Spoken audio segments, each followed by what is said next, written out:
It's really fantastic to welcome you here to Lancaster House. And it was right here, earlier this month, that the UK convened leaders from across Europe, in fact in this very room, together with President Zelensky, to support a just and lasting peace in Ukraine. Because we know that Ukraine's security is our security, and we can only deliver it by taking bold action at home, with the highest sustained increase in defence spending since the Cold War, and also by working together with our international partners. Now, the same is clearly true for the security of our borders. Illegal migration is a massive driver of global insecurity.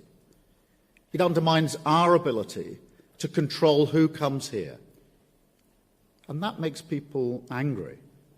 It makes me angry, frankly, because it's unfair on ordinary working people who pay the price, from the cost of hotels to our public services struggling under the strain.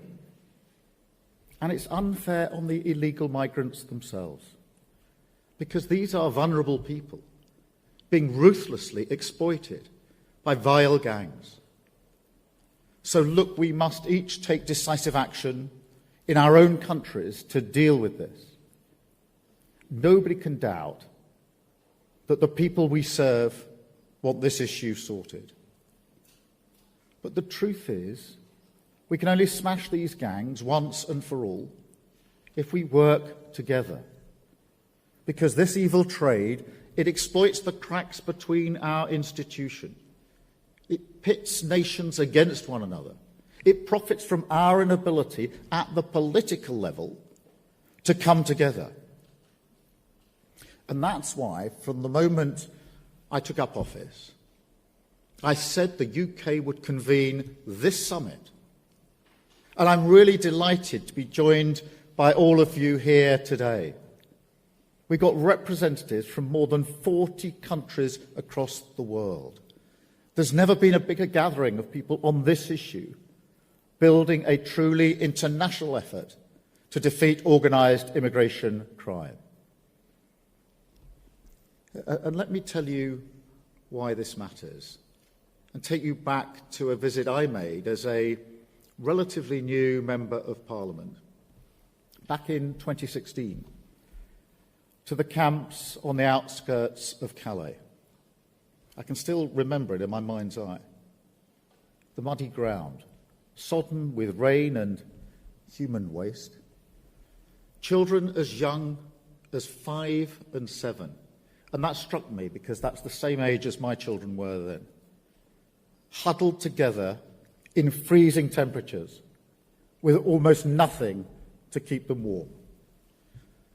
Now, of course, that infamous camp has long gone, but the evil of the people smuggling businesses that put people there, that remains. The gangs remain. The exploitation of desperation, of misery, of false hope, that all remains. And there's nothing progressive or compassionate about turning a blind eye to this. There's nothing progressive or compassionate about continuing that false hope, which attracts people to make those journeys. That we've got to get to grips with it once and for all. That's when I spoke at the Interpol meeting in Glasgow last year. I said we need to treat people smuggling as a global security threat, similar, if you like, to terrorism. We've got to bring to bear all the powers we have at our disposal in much the same way that we do against terrorism. Now, before I was a politician, I was the Director of Public Prosecutions in England and Wales. And we worked across borders throughout Europe and beyond Europe to foil numerous plots, saving thousands of lives in the process. We prevented planes from being blown up across the Atlantic and brought the perpetrators to justice. So I believe we should treat organised immigration crime in exactly the same way. I simply don't believe that organised immigration crime cannot be tackled. So we've got to combine our resources, share intelligence and tactics, and tackle the problem upstream at every step of the smuggling journey, from North Africa and the Middle East to the high streets of our biggest cities. And look, to that end, we have begun to make real progress. Since I came into office, the UK has reset its entire approach to international collaboration.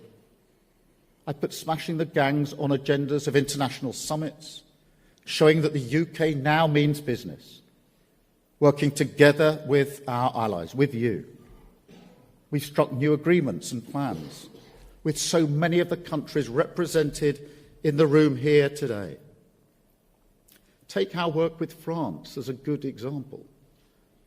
Now, previously, their maritime doctrine prevented French law enforcement from responding to small boats in shallow waters. But now we're working with them to change that, to make sure we get new border patrols and specialist units on the French coast using state-of-the-art surveillance technology. With Germany, another example, if you can believe it, it wasn't technically illegal to facilitate people smuggling to a country outside the EU, like the United Kingdom. But now it will be. And with our new bilateral agreement, Germany will be able to prosecute the criminal networks facilitating this vile trade. Just a few examples of the international collaboration that's so important to taking this challenge on. And it's beginning to bear fruit. At the end of last year, a major operation by French, German and British law enforcement smashed an Iraqi smuggling network with multiple arrests and the seizure of dozens of boats and engines. In Amsterdam, a man was arrested on suspicion of supplying hundreds of small boat parts to people smugglers. That was a joint operation by our National Crime Agency, together with Dutch and Belgian police. We're also working upstream to address factors that drive people towards small boats in the first place. Working with the authorities in Albania and Vietnam on campaigns to deter those who are thinking about making that perilous journey. Because there's also nothing progressive about allowing working-age people to come here illegally instead of supporting them to build their own economies, secure a better future for their own countries, and build a safer, more prosperous world. But look, as we work together more closely, I think, than ever before, we've also got to take the tough measures at home in our own countries. That doesn't mean gimmicks. You may be familiar with the gimmicks of the last 14 years here in Britain. It means understanding the problem and coming up with pragmatic solutions that work, actually fixing what's wrong. Few things show this more clearly than our approach to border security. We inherited this total fragmentation between our policing, our border force, and our intelligence agencies. A fragmentation that made it crystal clear when I looked at it that there were gaps in our defence, an open invitation at our borders for the people smugglers to crack on. To be honest, it should have been fixed years ago. But we're doing it now with our new Border Security Command, led by Martin Hewitt, who many of you, I think, will know. We are recruiting hundreds of specialist investigators from across our police, our border force and intelligence services, creating an elite border force, working with our international partners, ending the fragmentation. Over £150 million invested over the next 2 years. And new powers and criminal offences to get the job done. So the police will be able to seize the phones and devices of migrants arriving on our shores and gather intelligence about the smugglers. The police will be able to act when they've reason to believe preparations are being made for criminal activity, instead of waiting for a crime to happen before they can act. And it will be an offence to endanger lives at sea, to prevent more tragic deaths in the Channel. We're also deploying resources away from the Tories' wasteful Rwanda scheme, a scheme that spent over £700 million of taxpayer money to remove just 4 volunteers. Now, even if that scheme had gone well, they were claiming that they might remove 300 people a year. Well, since coming to office, I can announce today we've returned more than 24,000 people who have no right to be here. That would have taken the Rwanda scheme 80 years to achieve. That's what I mean about not giving in to gimmicks, just focusing our efforts and resources on the nuts and bolts of removing people, getting the asylum system working properly. That's how we've delivered the highest return rates for 8 years and the 4 biggest return flights ever. We're also ramping up the deportation of foreign national offenders, with a new team of specialist frontline staff going into our prisons, speeding up the removal of prisoners who have no right to be in this country. Now, all of this is providing a real disincentive to people thinking about coming to Britain illegally. But if we're talking about incentives, we need to talk about the people smugglers as well. Because they don't care about borders. They don't care about the people that they traffic. They don't care about our country and our people. They only care about one thing: money. They make huge profits out of ruining people's lives. A few months ago, I went to see some of the boats that have been seized at the NCA headquarters. Now, we call them small boats, but honestly, they're not worthy of the name boat. I don't know what you would call them. To me, they look like death traps. Flimsy, rubber, no firm structure. You wouldn't even let your children climb aboard, even for a second, in shallow water. Seriously, if they were a car, they'd be off the road in minutes. The police would intervene. And don't tell me they've got any other purpose other than people smuggling. So I see no reason why we can't go after them. And so we are. We've seized hundreds of boats and engines, driving up the costs for the smugglers. We've taken down 18,000 social media accounts. That's 10,000 more than last year, disrupting the way smugglers promote their services. And more than that, we've announced a new sanctions regime, treating people smugglers like terrorists, freezing their assets, banning their travel, putting them behind bars where they belong. But just as important, putting their entire model out of business, securing our borders on behalf of working people.